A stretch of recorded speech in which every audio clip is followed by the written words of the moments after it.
My best friend Emily and I were accepted into the same university. That summer, she secretly lived with her deadbeat boyfriend for 3 months, but told everyone she was on a graduation trip with me. She stole money from her family to buy him a new phone, claiming it was a graduation gift for me. On the first day of school, she took her tuition money and ran off with her boyfriend, and her family found out. She told them I had manipulated her. Eventually, her parents came to campus and found me during class. They beat me publicly until I had multiple fractures and internal bleeding. Half dead, they dragged me to the rooftop and threw me off in front of everyone. When I opened my eyes, I had returned on the day she ran away with that worthless guy. I've been close with Emily since school, always together. Every time she went off the grid, her parents called me first. On the first day of university, her mom Susan messaged me again, demanding answers. I was putting on my uniform for registration and glanced at my phone, ignoring it. As I tied my shoes, Susan got impatient and called. My roommate saw I was busy, kindly answered and held the phone to my ear. Suddenly, Susan's shrill, unpleasant voice blasted through. "Lily, is my daughter with you? Tell her to call me back immediately. How long does enrollment take? Can't you remind her to check her phone? Her father and I have been waiting all day. Stop being so selfish, always dragging Emily out to play. She used to be so responsible before she met you. This is your final warning. Get Emily to call me right now or stay away from her forever." Her tone grew harsher with each sentence, escalating to screaming. She was on the verge of completely losing control. My roommate chuckled awkwardly, handed me the phone, and walked away. But I was just as furious as Susan sounded. In my previous life, if it weren't for her so-called perfect daughter, I wouldn't have died a bloody death right after starting university. Just because I was Emily's only friend, I became the excuse to cover up her relationship with that loser Mike.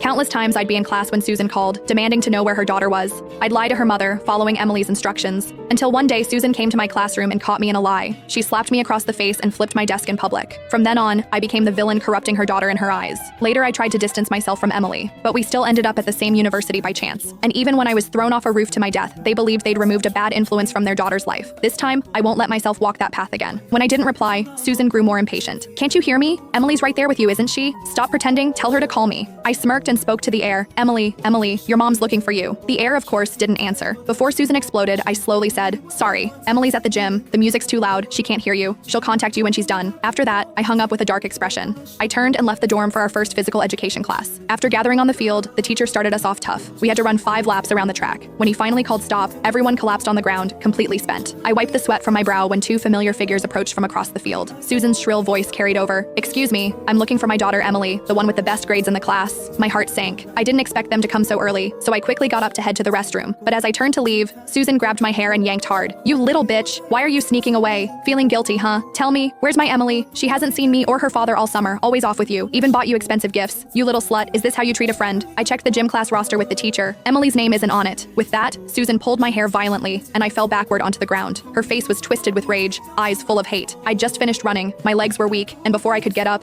Emily's father John stomped on my chest. I could barely breathe. Susan laughed coldly and grabbed my hair again. Forcing my head back, she snarled, "Last chance! Where's my Emily?" I gasped in pain but couldn't help smirking. "Your daughter doesn't even tell you?"